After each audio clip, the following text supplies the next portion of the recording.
सलाम, नमस्ते, सत श्री अकाल। मैं हूं रजा और आप देख रहे हैं रजाग्राफी की सबसे खास रिपोर्ट, अंतरराष्ट्रीय प्राइम टाइम रिपोर्ट। मेरे दोस्तों, भारत को काफी ज्यादा मजबूती मिलने वाली है। S-400 एयर डिफेंस सिस्टम, जिसका इस्तेमाल और जिसका इंपैक्ट, जिसकी ताकत हमने ऑपरेशन सिंदूर में देखी। हालांकि ये S-400 हमें अभी तक और मिलने थे, डिले हो चुके हैं, लेकिन अब इंतजार की घड़ियां खत्म हो चुकी हैं। रिपोर्ट आपके सामने। दोस्तों, टेस्टिंग की जा रही है, बहुत जल्दी फाइनल टेस्टिंग चल रही है। जो डिवाइस S-400 के हमें मिलने हैं, उसकी रूस में टेस्टिंग हो रही है और बहुत जल्द भारत को ये S-400 मिलने वाले हैं। पाकिस्तान का बढ़ता हुआ खतरा देखकर और खासकर बांग्लादेश भी जिस तरह से हम पर चढ़ाई करने की तैयारी में है, हमें S-400 की काफी जरूरत थी। S-400 मिलने के बाद भारत की रक्षा प्रणाली मजबूत होने वाली है। हजरात, ईरान को मोदी जी को शुक्रिया अदा करना चाहिए। डोनाल्ड ट्रंप और नेतन्याहू को पीटने के बाद दादागिरी से अब लोग उसके डरना कम हुए हैं और मोदी सरकार ने अप्रूव कर दिया है $25 बिलियन का हथियार अब रूस से खरीदेंगे। आपने महसूस किया होगा कि अब तक अमेरिका नाराज न हो जाए, इस चक्कर में मोदी सरकार भी रूस से दूर हो गई थी।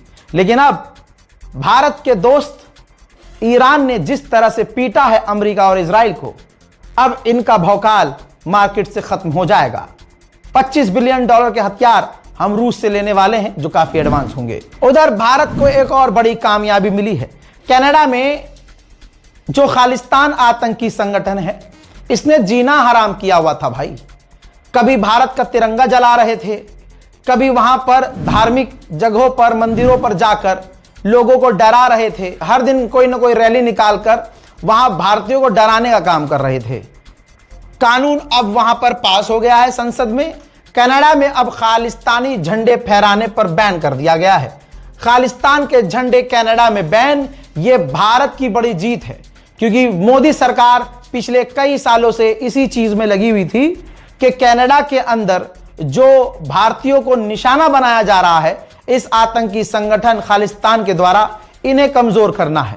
पिछले कई सालों में कनाडा की गवर्नमेंट ने खालिस्तान को ही सपोर्ट किया था, लेकिन अब भारत को यह बड़ी कामयाबी मिली है कि खालिस्तान के झंडे को ही कनाडा ने बैन कर दिया है। हजरात, वहीं यूएन के अंदर पाकिस्तान के पूर्व प्रधानमंत्री इमरान खान के बेटे को बोलने का मौका मिला।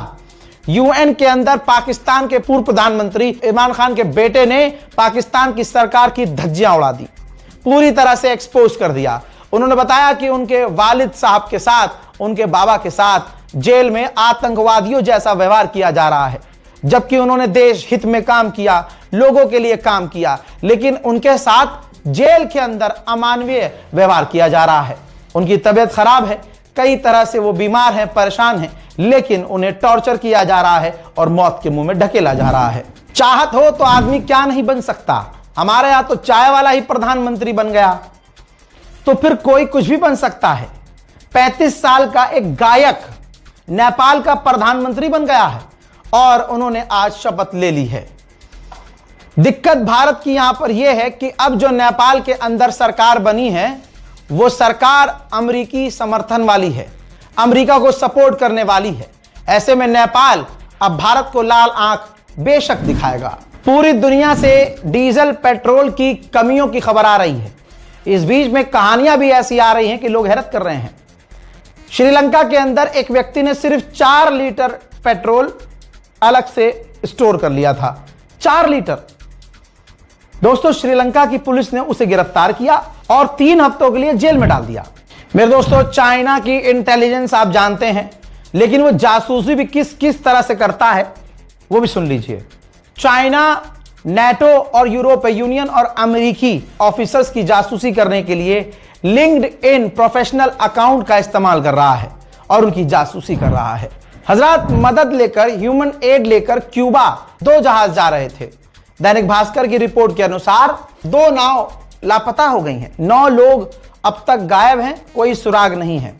इन जहाजों में ह्यूमैनिटेरियन एड था और अभी तक कोई भी इंटरनेशनल ऑर्गेनाइजेशन पता नहीं लगा पाया है कि ये समुद्र से बीच से जहाज कहां गायब हो गए। हजरात, उधर चाइना एडवांस है और कितना एडवांस है मैं तस्वीर में दिखाता हूं।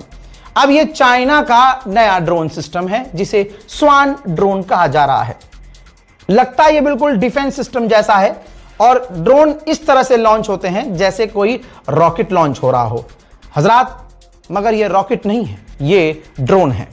चाइना का ये अब तक का टॉप मोस्ट एडवांस ड्रोन है। अमेरिका की इस पर नजर है। चाइना काफी एडवांस हथियार बना चुका है। भाई साहब, 1950 से भी पुराने समय के जहाज, पुराने जहाज 1950 के भाई, उसका नाम है J6। ऐसे सैकड़ों अपने पुराने जहाजों को कन्वर्ट किया ड्रोन में, उसे ड्रोन में तब्दील किया और ताइवान के करीब तैनात कर दिया। चाइना और पाकिस्तान की दोस्ती हमेशा से भारत पर मुसीबत बनती आई है। चाइना और पाकिस्तान एक बार फिर से करीब हो गए हैं। समुद्र के अंदर अपनी पूरी ताकत से चाइना और पाकिस्तान की नेवी ड्रिल कर रही है, जिसमें एडवांस हथियारों के साथ चाइना के हेलीकॉप्टर, चाइना के फाइटर जेट, यहां तक कि सबमरीन, पाकिस्तान के एयरक्राफ्ट कैरियर, पाकिस्तान के डिस्ट्रॉयर, युद्धपोत, एडवांस लेवल के हथियारों के साथ दोनों चाइना और पाकिस्तान समुद्र में ड्रिल करते नजर आए हैं। ये वही एक्सक्लूसिव वीडियो है। मेरे दोस्तों, डोनाल्ड ट्रंप यानी गुलाबी सुअर ने ताजा तरीन बयान में कहा, एक बार फिर से दोहराया कि इंडिया पाकिस्तान की जंग मैंने रुकवाई। इन दोनों की जंग में कई जहाज गिर गए। इस सुअर ने अभी तक यह नहीं बताया कितने जहाज गिरे।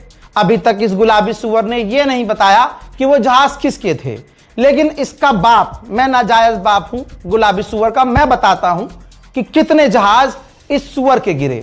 16 जहाज ईरान ने अकेले, जिसमें अमेरिका का top fighter jet F-35, F-18, F-16 मारकर गिराया जा चुका है अकेले ईरान के द्वारा। इसके अलावा दर्जनों इसके टैंकर भी तबाह किए गए हैं। गुलाबी सुअर गोप गोप गोप, गजब बेइज्जती है। डोनाल्ड ट्रंप पूरी तरह से पगलाया हुआ है। इसने आगे यह भी कहा कि हम सऊदी अरब को टॉप लेवल के F-35 देंगे। सुअर, तुम भी तो टॉप लेवल का उड़ा रहे थे, गोप हो गया ना, एक बार हुआ था गोप। F-35 ही पूरा डिसमेंटल हो गया इनका। आगे इसने यह कहा कि बहुत सारे एलाइज ने हमारा साथ नहीं दिया, तो हम भी उनका साथ नहीं देंगे। रशिया के ऊपर यूक्रेन अभी भी भारी पड़ रहा है, क्योंकि यूक्रेन के साथ सारी दुनिया है और पूरी दुनिया का अंधा पैसा और एडवांस ड्रोन। जरा सैटेलाइट इमेज देखिए, आप देख सकते हैं कि रशिया का जो ऑयल फैसिलिटी है किस तरह से तबाह हुआ है। रशिया पूरी तरह से प्रेशर में आ गया है। जहां वो अंधाधुन अब तेल बेच रहा था, उसने अपना तेल एक्सपोर्ट लगभग बंद सा कर दिया है। रूस के राष्ट्रपति व्लादिमीर पुतिन ने कहा कि यह जंग हम अपने बच्चों के लिए, अपनी जनरेशन के लिए लड़ रहे हैं। यूक्रेन के मैकोलाइव के इलाके में, जहां 4 साल के बाद मैकडॉनल्ड खुला और फिर वहां के बेचारे बच्चे, तरस तो आम लोगों पर आता ही है भाई, जंग में आम लोगों को पिसना पड़ता है। वहां के यूक्रेनियन जो 4 साल तक मैकडॉनल्ड के लिए तरस रहे थे, जब मैकडॉनल्ड खुला तो यूं रिएक्शन था।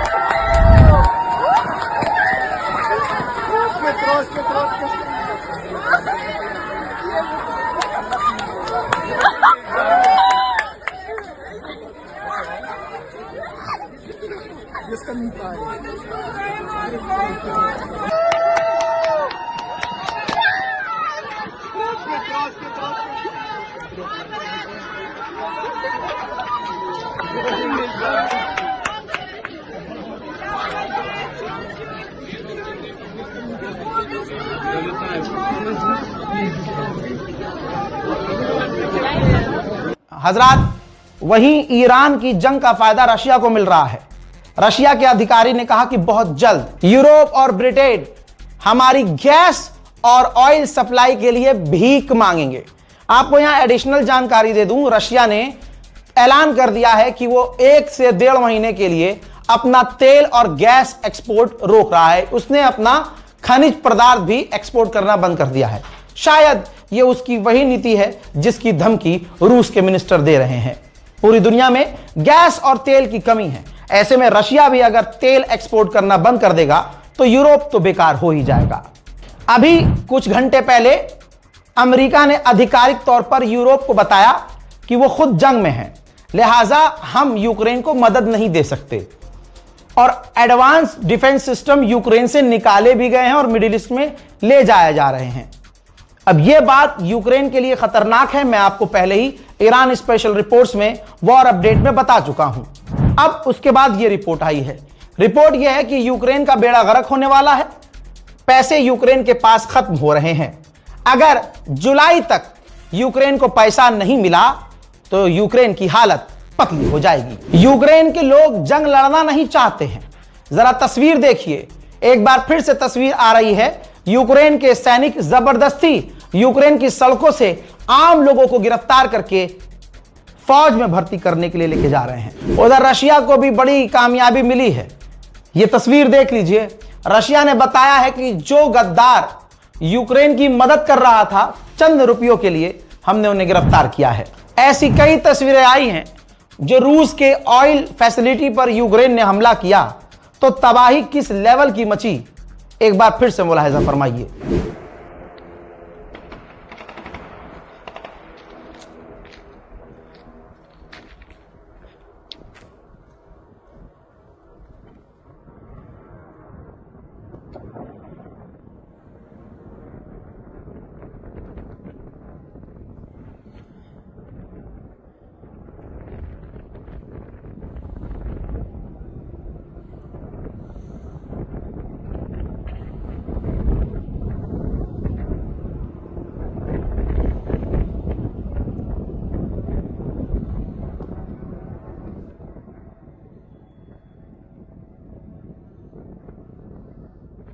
Сейчас прилетит.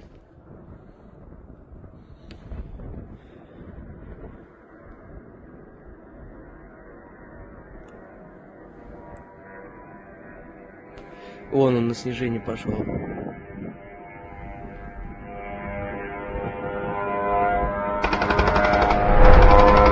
उधर हमारे भारत का तो और बेड़ा गर्क है। मोदी सरकार ने सभी को गुलाम बना दिया है। गलगोटिया यूनिवर्सिटी पूरी दुनिया में गांडगोड़िया यूनिवर्सिटी के तौर पे मशहूर हो चुकी है। यहां के बच्चे भी अब गुलाम हो चुके हैं। भाई, अभी तक हमने सुना था कि टीचरों से कुत्ते गिनवाए जा रहे हैं, टीचरों को काम पे लगाया जा रहा है दूसरे, लेकिन अब गलगोटिया यूनिवर्सिटी के बच्चों का इस्तेमाल कैसे किया जा रहा है। आज सुबह नोएडा इंटरनेशनल एयरपोर्ट का उद्घाटन होना था। मोदी जी खुद उद्घाटन करने वाले थे। मोदी जी को भीड़ चाहिए होती है, भीड़ लवर आदमी है वो। प्रोपेगेंडा फिल्म बनाने के बाद भी तसल्ली नहीं हो रही है कि भैया ठीक है, अब तसल्ली हो जानी चाहिए भाई। फिल्म जो है पूरी तरह से मोदी जी पर आधारित है। हर प्रोपेगेंडा मोदी जी का इसमें कामयाब कर दिया गया है। लेकिन गलगोटिया यूनिवर्सिटी के छात्रों को कल रात को ही मैसेज दे दिया गया था कि सुबह 7:45 बजे तुम्हें हर हाल में पहुंचना है गलगोटिया यूनिवर्सिटी, कंपलसरी। और आखिरी की 2 लाइन आप मैसेज की पढ़ेंगे कि अगर आप कल आए तो 2 दिन का अटेंडेंस आपका लगेगा, और अगर नहीं आए तो 2 दिन का अटेंडेंस ऑब्वियसली कटेगा। तो आप समझ सकते हैं कि गलगोटिया यूनिवर्सिटी जैसी टॉप यूनिवर्सिटी को मोदी जी अपनी गुलामी के लिए इस्तेमाल करवा रहे हैं। गुलाम तो खैर गोदी मीडिया भी है, और गोदी मीडिया को प्यार से जलील करना कुछ लोगों को आता है। हजरात, एक व्यक्ति ने, सपा का व्यक्ति है, बड़े प्यार से, जो रूबिका लियाकत है, सरकार का आयरन डोम बता दिया। मुस्कुराने लगी, सोच रही तारीफ हो रही है। वैसे इजराइल ने आयरन डोम बनाया हुआ है मिसाइल्स को इंटरसेप्ट करने के लिए, वैसे आदरणीय प्रधानमंत्री जी की आयरन डोम है आप है? और मैं आपकी ये तारीफ कर रहा हूं, आप इसमें ये ना समझिएगा कि मैं बुराई कर रहा हूं। हाँ, क्या तारीफ।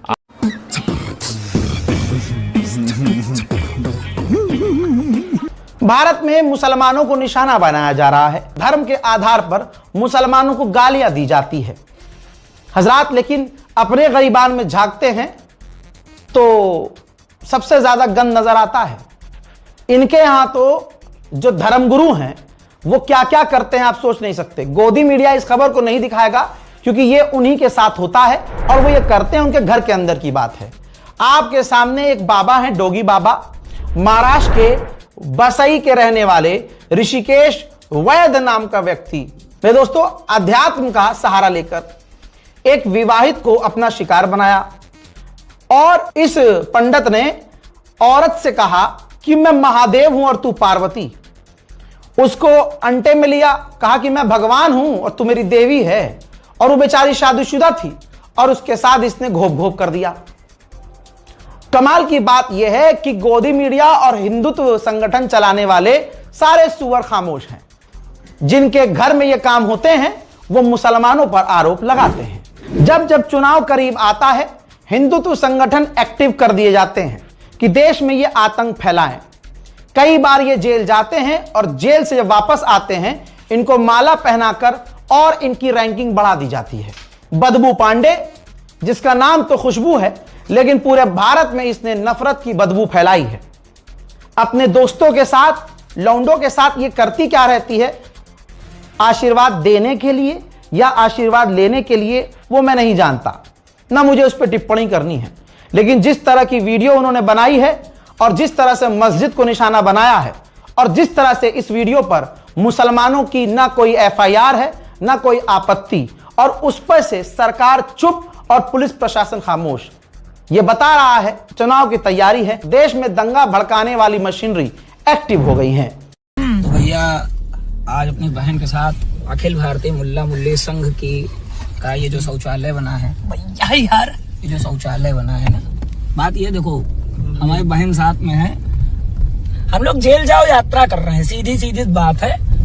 क्योंकि जब हम बात करते हैं सनातन धर्म की तो बागेश्वर धाम सरकार बोलते हैं हिंदू राष्ट्र, मगर दीपक पंडित का हिंदू राष्ट्र है अखंड मुल्ला मुक्त हिंदू राष्ट्र। देखो जो बात है स्पष्ट, किसी की भावना को ठेस पहुंचाने का हमारा कोई भी इरादा नहीं है, परंतु इस देश में वैसे मस्जिदों और मीनारों की कोई आवश्यकता नहीं जिसके नीचे किसी मुगली का कब्र खुदा है। ये बात मैं क्लियर कर दूं। इस देश ने कलाम को भी पूजा है, परंतु कसाब को न कतई पूजेगा और न ही उसके नाम पर कोई मस्जिद मीनार या किसी भी आतंकवादी के नाम पर कोई मस्जिद मीनार रहने दी जाएगी।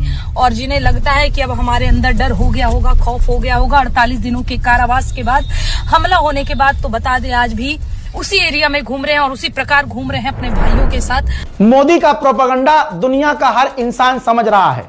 कमाल की बात यह है कि आज हिंदू भी समझ रहा है कि कितना पागल बने। हिंदुस्तान हमेशा से लड़ाई खत्म करवाता आया है। इससे पहले भी कई जगह मीडिएशन हम लोगों ने किए हैं, हमारे मुल्क ने किया है, लेकिन जहां औकात नहीं है कुछ बोलने की, वहां पर आड़े टेढ़े बयान देके ये मोदी सरकार पीछे हट जाती है। जहां दो कौड़ी का पाकिस्तान जिसकी कोई औकात नहीं है, भिखारी भी इससे अमीर निकलते हैं, ये मीडिएशन करवा रहा है अमेरिका, ईरान और इजराइल के बीच में। इस पर सवाल जब किया गया विदेश मंत्रालय से, तो हमारे विदेश मंत्री ने कहा कि हम दल्ले नहीं हैं, जबकि पूरा प्रोपेगेंडा एडवर्टाइज बनाया गया था, पूरा एडवर्टाइजमेंट दिया गया था। यह एड आपको याद होगा। इस एड में कहती है लड़की आगे, पापा वॉर रुकवा दी, पापा हमारी बस भी निकलवा दी। तो यह प्रोपेगेंडा तब का था जब रूस और यूक्रेन की जंग में भारतीय बच्चे फंस गए थे, तो अफवाह यह फैलाई गई थी कि मोदी ने फोन करके जंग रुकवाई। तो अब लोग समझ रहे हैं, बढ़िया बढ़िया जवाब दे रहे हैं। जयशंकर जी बोल रहे हैं हम लोग दलाल देश थोड़े ना है जो दो देशों के वॉर रुकवाने जाएंगे। सही बात है, इतनी हिम्मत थोड़े ना है किसी के अंदर कि दो देशों का वॉर रुकवा दे। लेकिन यार इंटरनेट पे कुछ दिन पहले एक वीडियो वायरल हो रही थी बहुत ज्यादा, पापा मैं ना कहती थी वॉर रुकवा देंगे। वो वीडियो प्रोपेगेंडा के लिए बनवाया था ना, फेम के लिए बनवाया था ना, अपने प्रचार के लिए बनवाया था ना, जनता के इमोशन से खिलवाड़ करने के लिए बनवाया था ना। यहाँ की जनता को, इंडिया की जनता को लग रहा था हमारे पापा ने वॉर रुकवाया। सब धोखाधड़ी है। आज जयशंकर जी ने खुद कबूल लिया, भैया हम दलाल देश नहीं है, हम कोई वॉर नहीं रुकवा सकते। क्या कहें भाई, आप सरकारी बाबाओं को देखिए, क्योंकि इनके पाप इतने हैं कि इनको पता है कि अगर मोदी से सवाल कर देंगे तो मोदी जी इनकी फाइल खोल देंगे और ये सालों साल जेल में जाएंगे। ये देखिए, अब जब भारत में गैस की कमी हो रही है तो ये चाटुकार गुचट्टा देवकीनंद ठाकुर हिंदुओं का अपमान ऐसे कर रहा है कि कह रहा है कि गैस पर बनी रोटियां खाने से पुरुषों में अब दम नहीं रहा। जो एक बच्चा पैदा नहीं कर पा रहा, जिसके मुंह पर एक दाढ़ी नहीं उग पा रही, ये हिंदुओं को कह रहा है कि तुम एक बच्चा पैदा नहीं कर पा रहे हो क्योंकि तुम गैस पर बनी रोटी खा रहे हो। बताइए ये कोई बात हुई? मेरे दोस्तों, भारत में गैस की कमी है नहीं है, पेट्रोल की कमी है या नहीं है, लेकिन आज भारत की आवाम जाग चुकी है। एक्सट्रीम लेवल पर बड़े प्यारे प्यारे अंदाज में मोदी जी से सवाल किया जा रहा है। अच्छे दिन आएंगे, अच्छे दिन आएंगे, नमो नमो नमो नमो, हर हर मोदी, घर घर मोदी, हर हर मोदी, घर घर मोदी। अच्छे दिन आएंगे, अच्छे दिन आएंगे, नमो नमो नमो नमो नमो नमो नमो, हर हर मोदी, घर घर मोदी, हर हर मोदी, घर घर मोदी। अच्छे दिन आएंगे, अच्छे दिन आएंगे, नमो नमो नमो नमो, हर हर मोदी, घर घर मोदी, हर हर मोदी, घर घर मोदी। अच्छे दिन। विकास बहुत तगड़ा हो रहा है भारत में, ऐसा विकास, ऐसी तरक्की कि आप सोच नहीं सकते। नव भारत टाइम्स का सोर्स है, दिल्ली समेत 70 एयरपोर्ट से हटेंगे 12,000 CISF के जवान, तैनात किए जाएंगे प्राइवेट सिक्योरिटी गार्ड। पता है पूरा देश प्राइवेट कंपनियों के हाथ में मोदी जी ने बेच दिया है, लेकिन आप सवाल करेंगे तो जेल में ठूस दिए जाएंगे। हजरात, अंतरराष्ट्रीय प्राइम टाइम रिपोर्ट में इतना ही। 28 दिन हो चुके हैं वॉर अपडेट आपको देते हुए, और ऊपर से अब मैंने आपको इंटरनेशनल प्राइम टाइम भी दिए हैं और दे रहा हूं। तो कम से कम इतना रहम कीजिए कि हमारी मेहनत को देखकर तरस खाइए और हमारे चैनल को सब्सक्राइब कीजिए। और अगर ज्यादा दिल हम पे पिघल जाए तो अपनी इबादतों में हमारे लिए दुआ कीजिए। मैं हूं रजा और आप देख रहे थे रजाग्राफी अनस्क्रिप्टेड। जय हिंद।